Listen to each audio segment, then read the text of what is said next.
Olá, pessoal. Vamos dar continuidade ao nosso curso de elaboração e redação de texto científico. A nossa aula de hoje será como escrever a discussão e a conclusão de um artigo científico. Voltando aqui no tempo, para a gente relembrar, né, as partes da estrutura básica de um artigo que nós já estudamos, né? Então, a gente viu o título e a primeira página do título, como fazer referências bibliográficas, né, de uma forma automática usando o gerenciador Mendeley, como escrever a introdução, como escrever o material e métodos, como escrever os resultados, né, incluindo aí a elaboração de tabelas, figuras e gráficos. Hoje nossa aula será sobre discussão e conclusão. A gente ainda tem uma aula que abordará a elaboração do resumo e a última aula será sobre submissão do manuscrito, incluindo aí a elaboração da carta ao editor e a resposta aos revisores da revista, né, após a leitura do periódico, após a submissão, né, e a leitura do periódico pelos revisores. Bom, há pesquisadores que dizem que a discussão é a parte mais difícil de se escrever de um artigo científico, né? Sendo a essência de uma publicação científica, que consiste em conduzir o leitor à compreensão, né, dos achados, né, ou dos resultados dos estudos científicos. A discussão é a última parte, né, dessa sigla que a gente tem visto aí desde a primeira aula, que é INRAD, que é a introdução, material e métodos, resultados e discussão. Na discussão, né, é o local onde ocorre a interpretação dos resultados, a comparação desses resultados com o que já existe na literatura, comentários, né, e discussões sobre os resultados, explicações sobre esses resultados, onde é o local onde cita-se as limitações do estudo e os significados para mostrar a relação entre os dados observados e outros estudos, e faz também sugestões para pesquisas futuras, né, porque um trabalho pode ser uma porta aberta aí para vários outros estudos na área, né. Então, a gente viu que a estrutura básica de um artigo científico, ela tem uma sequência lógica, né, começando com o título, resumo, introdução, e os objetivos, né, que podem ser um ou mais de um objetivo no artigo científico. Lembrando que para cada objetivo, né, a gente tem que ter material e métodos adequados, né, para se estudar esse objetivo. Para cada material e métodos, a gente tem que ter um resultado que gerou, né? A gente tem que ter um material e métodos que gerou o resultado e vice-versa. Da mesma forma, nessa mesma ideia, para os resultados mais importantes, deve haver uma discussão, né, em cima desses resultados. Em ciência, tentamos o tempo todo montar pequenas partes de um grande quebra-cabeça. E é bem na introdução que é o local, né, onde o autor vai informar onde que o seu estudo encontra-se, né, nesse grande quebra-cabeça que é a área do conhecimento que ele está inserido, né? Então, é na discussão, né, que vai acontecer essa possibilidade de explicar qual parte do quebra-cabeça colocamos no lugar com o nosso estudo científico. Coloca, né, a discussão vai colocar o estudo dentro do contexto mais amplo de como a pesquisa contribui para melhorar a área, né, seja ela no diagnóstico, tratamento ou assistência ao paciente. Então, é na discussão que os autores vão contextualizar, né, os seus achados com relação ao que já existe na literatura, né, na discussão também que os autores vão citar, né, o impacto do estudo científico, né, seja ele econômico, social, cultural, clínico. Então, é na discussão que é o espaço para os autores, né? Vamos dizer que a discussão é uma sessão mais aberta, né? Do trabalho científico, onde os autores vão colocar, né? Várias informações importantes, né? Dentre elas citar o impacto aí do estudo científico. A função da discussão, então, é responder às questões levantadas, né, pelo objetivo do estudo, né, no final da introdução, e explicar como os resultados apoiam as respostas, assim como as respostas se adaptam aos conhecimentos existentes na literatura. Algumas perguntas podem ser feitas para nortear a elaboração da discussão. A primeira delas é qual a interpretação dos resultados, né? A gente sabe que devido à limitação, né, do número de palavras, não é possível discutir todos os resultados, mas é obrigatório que os principais resultados sejam discutidos e interpretados, né, na sessão de discussão. Como foi comparado com os outros estudos, né? Como os seus resultados foram comparados com os de outros estudos. Isso é importante, né? Geralmente é o segundo ou terceiro parágrafo da introdução, essa discussão aí de como que o seu estudo se relaciona com o que já existe na literatura, né? Seja esse relacionamento corroborando com os resultados já existentes, ou sendo resultados diferentes do que já existe. Os outros estudos são confiáveis, né? Então aqui é bom lembrar que é importante, né, a seleção do tipo de artigo que será utilizado na discussão, né? Lembrando que esses artigos têm que ter boas evidências científicas, né, como as meta-análises, os ensaios clínicos, os estudos de coorte prospectivo com um grande número de participantes, estudos atuais, né, dos últimos 5 anos. Então é super importante a seleção adequada desses artigos que vão compor aí a discussão. Como os resultados podem ser aplicados e usados, né? Qual que é a aplicação do seu estudo, né? Como que ele pode ser usado? Por que o seu estudo é importante e para quem, né? Novamente aí citando o impacto do estudo e para qual público ele tem essa importância. E quais seriam os futuros estudos, né, que podem surgir aí do seu trabalho científico. Muita atenção deve ser dada ao escrever uma discussão, observando sempre que qualquer redundância entre resultado e discussão deve ser evitado, né? É até um pouco difícil a gente escrever a parte só de resultado, porque a gente já fica com vontade já de discutir algum resultado em tempo real, mas é importante separar muito bem essas duas sessões, porque tem revista, né, que tem essas duas sessões separadas, mas tem revista em que é permitido, né, que essas duas sessões sejam escritas ao mesmo tempo, e que os resultados vão sendo apresentados e discutidos, né, em tempo real. Mas é importante conhecer, então, o guia de autores, né, da revista selecionada. Alguns rascunhos devem ser feitos para obter uma discussão satisfatória, né? Então, a gente também tem falado isso, né, desde o início do curso, que é importante fazer várias leituras do artigo, que cada autor realmente leia e contribua com a redação do artigo, porque é uma construção, né? O artigo é uma construção. Se você pegar a primeira versão e a última e comparar, tem que ter tido uma evolução aí, uma melhoria contínua aí do manuscrito até ele chegar na versão final. A discussão deve ser escrita como uma construção concisa, ela não precisa ser muito grande, né, tem que usar uma linguagem clara, explicando e defendendo os resultados. Então, a gente tem uma estrutura básica de discussão que gira em torno aí de 3 a 5 parágrafos, mas tem que ser uma coisa muito bem escrita. Resultados e discussão combinados em única sessão, né? Isso acontece, mas sempre o guia de autores de cada periódico deve ser consultado. A discussão é a sessão ideal para demonstrar domínio do assunto pelo autor e propor novas ideias. Então, só quem conhece da área é que consegue fazer uma discussão adequada sobre os resultados. Não adianta eu não conhecer a área, eu posso até conseguir escrever sobre os resultados, né? Mas discutir os resultados eu não consigo. Então, o autor que tem um conhecimento profundo da área é que vai contribuir mais, né, com a discussão daquele artigo. A dificuldade de redigi-la é indicativo da falta de hábito ou de conhecimento do tema pelo autor, porque realmente é muito difícil escrever uma discussão se você não conhece a fundo o tema. Da mesma forma, é difícil uma pessoa propor novas ideias em cima de um artigo científico se realmente ele não conhece a área, as deficiências da área, né, para propor novas ideias de estudo.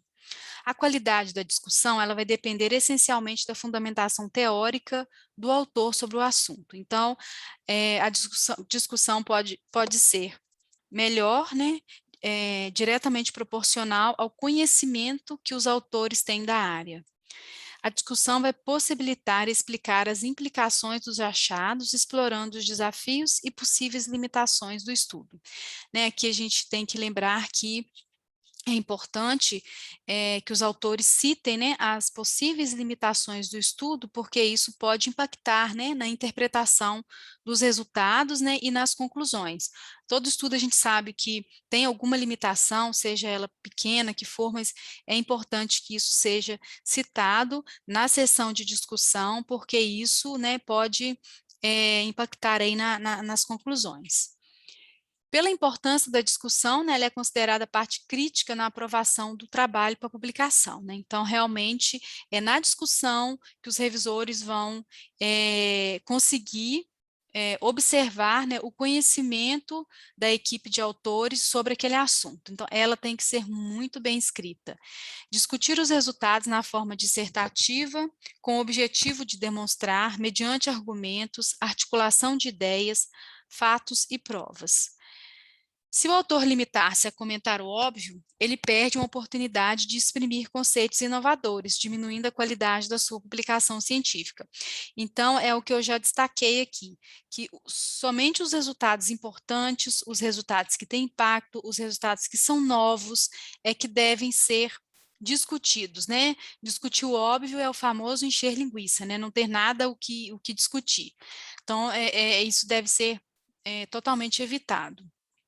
Não existe um formato, né, definido para se escrever uma discussão, não tem uma receita de bolo aí para escrever a discussão, porque a elaboração da discussão está diretamente relacionada, né, com o tipo de resultado obtido, com a experiência dos autores sobre o assunto, né, com o desenho do estudo. Então, realmente, a discussão a gente fala que tem alguns componentes importantes, né, para compor a discussão, mas não existe assim um passo a passo bem definido para escrevê-la.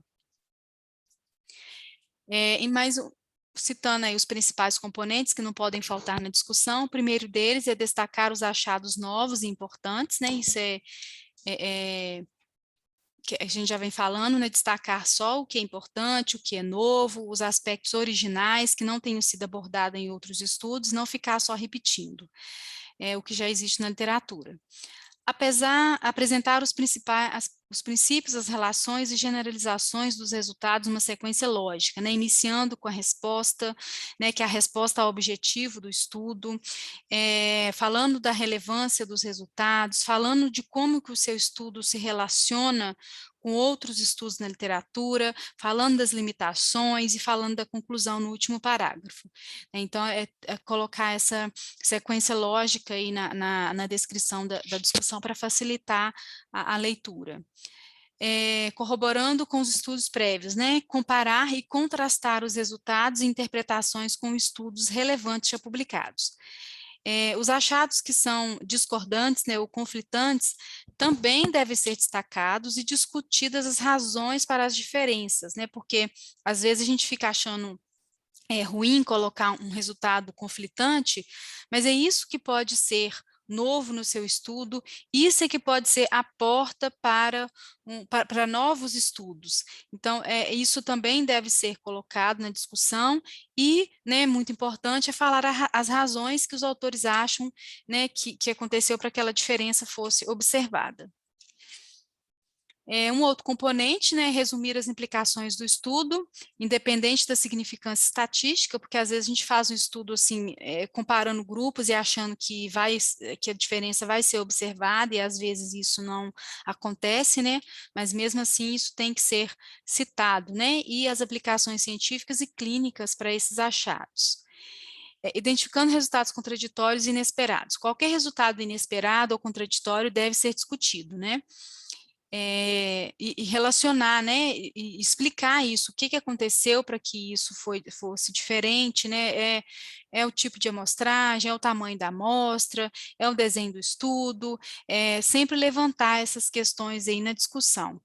Quando o resultado difere do que é esperado, a discrepância deve ser explicada. Então, isso tem que ser justificado pelos autores por que aquele resultado discrepante foi observado.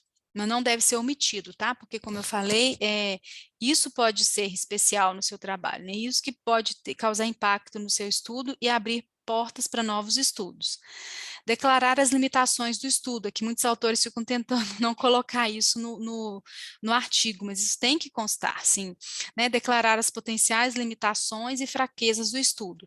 Não só as limitações, né? Os pontos fortes também devem ser destacados, às vezes é um estudo com um número de participantes muito grande, um estudo com desenho metodológico potente, isso também deve ser citado na sessão de discussão, né? E comentar como essas fraquezas afetam a interpretação dos resultados, porque isso pode acontecer, né?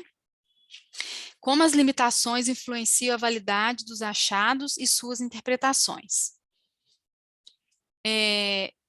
Um outro componente é fornecer uma conclusão concisa. A discussão deve terminar com a conclusão, resumindo os principais pontos e ligando com os objetivos do estudo. Então, é importante ter em mente, ao se fazer a conclusão de um estudo, ter em mente os objetivos, porque a conclusão é sempre feita em cima dos objetivos do estudo. Muitos leitores lerão apenas o título e a conclusão do estudo, né? Então, isso é importante, então, que a conclusão seja muito clara e que esteja vinculada aos objetivos, né? Porque se isso estiver certinho, se ele conseguir entender a mensagem, pode ser um convite, né, para ele ler o seu artigo na íntegra e citar o seu artigo. Sugerir outras áreas de pesquisa. Os autores podem recomendar outros estudos na área, né? Isso é importante também. Especificando que tipo de estudo deve ser feito, né? Às vezes é até uma continuidade, né, do seu próprio artigo, né? Isso é uma continuidade ou, né, que outros estudos sejam feitos para reforçar alguma evidência, né, que foi descrita no seu artigo. Mas é importante falar isso de uma forma elegante, né? Para não desvalorizar o seu trabalho científico, né? Por exemplo, né, este problema precisa de mais estudos são sugeridos, né, para aumentar as evidências científicas sobre esse assunto, então, chamando, né, mais pesquisadores para estudar naquela área. Por que escrever discussão, então, é tão difícil, né? A gente já falou, é necessário ter conhecimento teórico, prático e clínico do assunto para interpretar os resultados de forma correta e conseguir explicá-los, né, de uma forma clara e concisa para o leitor. Um bom truque é fazer anotações enquanto analisa os resultados e pesquisa a literatura. Então, assim, geralmente os autores, eles leem bastante artigo quando está escrevendo a introdução ou quando está fazendo o levantamento bibliográfico da área. Então, nesse momento, já é importante ir fazendo algumas anotações, né, dos principais estudos, para que quando chegar a hora de escrever a discussão, isso já esteja meio, né, em forma de rascunho. Os principais achados aí dos estudos impactantes na área. Anotar as ideias principais que deverão ser discutidas, assim que elas vierem à mente, né, ajudará na organização da discussão. Anotar também as referências que dão suporte ou não aos resultados, né? Então, é importante que as referências cujos resultados corroboram com a literatura e também aquelas referências que os seus resultados vão diferir, né, dos resultados daquelas referências também devem ser levantados, né, e usados no momento oportuno. Os parágrafos podem ser ordenados do mais importante para o menos importante, né, é simplesmente começar, né, explicando os achados mais importantes, para depois ir para os menos importantes, o que ajudaria a criar um fluxo natural das ideias. A primeira frase da discussão deve resumir os principais resultados do estudo. Então, é muito comum a gente ver essas frases assim, neste estudo encontrou-se que, neste estudo foi observado, foi constatado, então é importante sempre ter em mente que a discussão deve ser iniciada destacando-se os principais achados do estudo. Em seguida, o autor pode prosseguir para escrever as implicações das descobertas, né, o impacto daquele estudo, né, os aspectos novos daquele estudo, os achados impactantes, né, como que o estudo se relaciona com outros já publicados e as conclusões, né, do estudo. Em algumas revistas, os resultados e sessões de discussões são combinados em única sessão. Isso a gente já falou também, né, isso deve ser consultado no guia de autores. A mensagem deve ser clara e as sentenças inequívocas e construídas de forma concisa para indicar de maneira completa, apoiar, explicar e defender os resultados apresentados. Com relação à conclusão, né, que é a última frase da sessão de discussão, ela é uma das partes mais importantes do artigo, né? A gente já sabe que muitos leitores vão ler o título e a conclusão do estudo, né? E ela contém a mensagem final para o leitor, né? A gente pode dizer que existem 4 tipos de conclusões principais, né? É aquela que realmente é a peça final do quebra-cabeça, né? Uma conclusão, vamos dizer assim, extremamente importante. Outro quebra-cabeça resolvido, né? Esse exemplo aqui é do HIV. Concluímos que a infecção pelo HIV leva à deteriorização imunológica progressiva e à AIDS, independentemente do uso do fator de coagulação. Então, aqui foi quando foi descoberto, né, o papel do HIV na imunodeficiência adquirida. Então, realmente foi a peça-chave, né, do quebra-cabeça.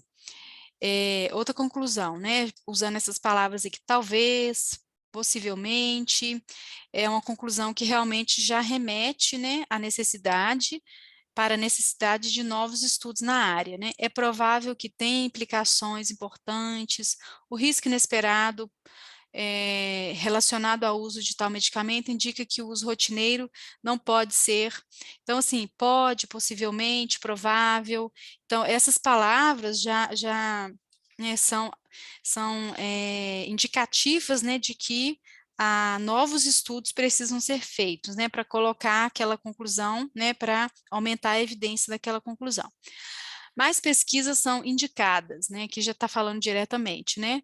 Por exemplo, nossos estudos enfatizam a necessidade de mais estudos, a eficácia de tal medicamento não pode ser inferida deste estudo observacional, mas requer a verificação, né, em estudos intervencionistas. Então, é importante, né, ter em mente que como que são feitas, né, esses diferentes tipos de conclusão. Conclusões, vamos dizer assim, poderosas, né? Aquela conclusão, tipo aquela da peça-chave do quebra-cabeça, né?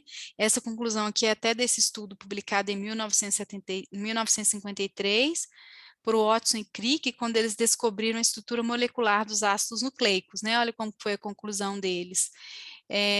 O pareamento específico que nós observamos, né, sugere o possível mecanismo de cópia do material genético, né? A última frase usada dependerá das descobertas e implicações do estudo em questão. Então, é muito importante perder um tempo, né, elaborando uma conclusão adequada, relacionada com o objetivo, né, porque realmente essa última frase aí, que dependerá das descobertas e implicações do seu estudo. Qual que é o tamanho adequado para discussão, né? 4 parágrafos, 5 parágrafos no máximo, né? Dependendo do tamanho aí de cada um deles. Mas o primeiro parágrafo deve sempre conter o que esse estudo mostrou, abordar os objetivos descritos na introdução, né? E a resposta a esses objetivos. O parágrafo 2, né? Colocar sempre as pontos fortes e fraquezas do estudo. Parágrafo 3, né, discutir como os resultados do estudo apoiam a literatura ou como eles a refutam, né, essa ordem aqui do 2 e do 3 pode ser alterada. 1 ou 2 parágrafos, né, sobre a comparação do estudo com a literatura. Aqui também a gente já pode, nesse terceiro parágrafo ou quarto, a gente pode também acrescentar o impacto, né, do estudo. O parágrafo final, então, é o direcionamento de novas pesquisas, se houver, né, impacto no pensamento e nas práticas atuais, e a conclusão, que é o último parágrafo da discussão.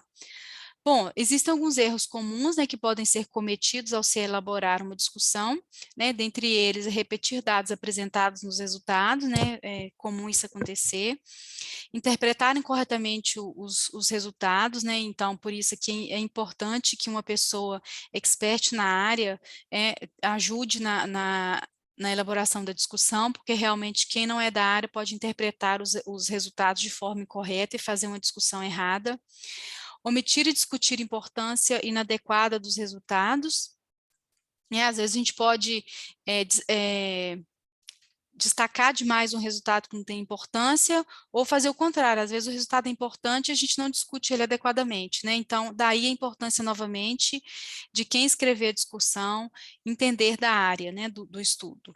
Fazer conclusões que não têm suporte nos resultados, né, se baseando em estudos da literatura. Então, você tem que fazer a conclusão em cima dos seus objetivos, né, e dos resultados que você obteve. Discutir pontos incorretos e irrelevantes, né? Então, aqui é realmente a questão de discutir só os principais resultados. Fazer interpretações obscuras, né? Ou erradas, que a gente já falou, então só quem é expert na área vai saber interpretar corretamente os resultados. Falhar em identificar alguma limitação do estudo ou omitir, né, essa limitação do estudo, que é pior ainda, né, os pesquisadores sabem da limitação e não declaram isso na discussão. Omitir referências relevantes e atualizadas, às vezes só porque essas referências são contraditórias, né, ao seu resultado, você vai omiti-las, mas isso não deve ser feito também. Se houver algum resultado discordante, né, os autores devem explicar por que aquele resultado foi observado. Fazer explanações muito longas e prolixas, né?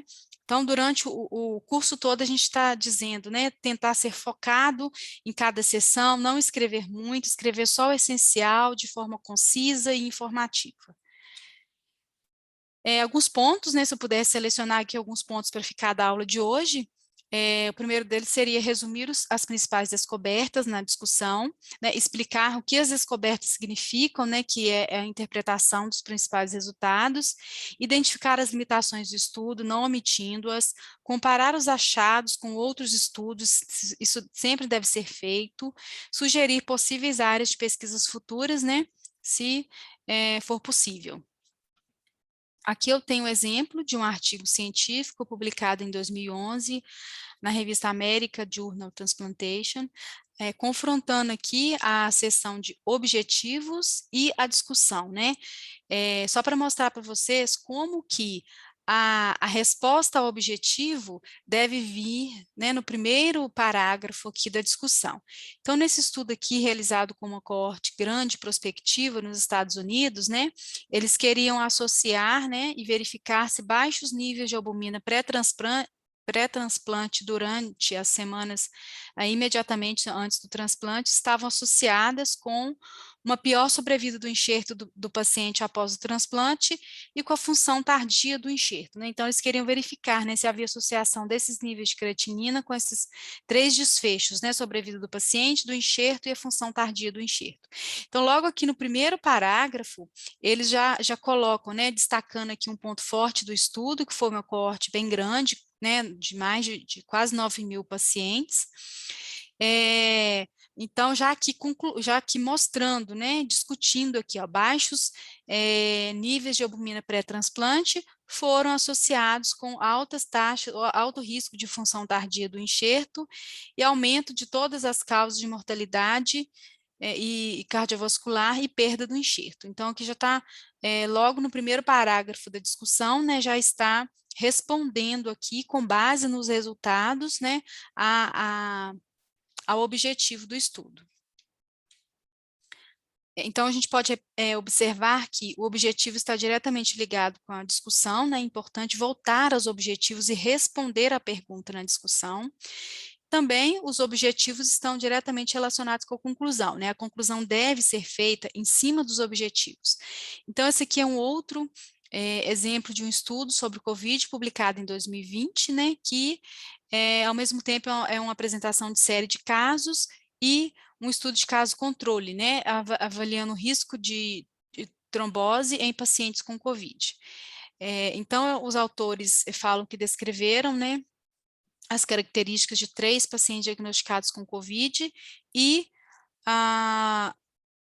o tromboembolismo venoso refratário ao tratamento com heparina. E além disso, né, eles fizeram um estudo caso-controle retrospectivo para identificar características significativas associadas ao tromboembolismo venoso em pacientes admitidos com COVID. Então, a conclusão deles é feita bem em cima da discussão. Observem aqui. Estes dados confirmam níveis aumentados de número D na maioria dos pacientes com infecção com COVID-19 podem estar associados com o aumento das taxas de tromboembolismo venoso. Então, a conclusão já é feita bem em cima dos resultados, né? Então é importante linkar aí, relembrar, né? E responder os resultados na discussão e voltar aos não, vamos voltar. É importante voltar ao objetivo e responder ao objetivo no primeiro parágrafo da discussão e também voltar ao objetivo do estudo ao se escrever a conclusão, porque eles têm que estar linkados. O que foi perguntado no objetivo tem que ser respondido na conclusão. Bom, gente, era isso que eu tinha para a aula de hoje. Vejo vocês em outra aula.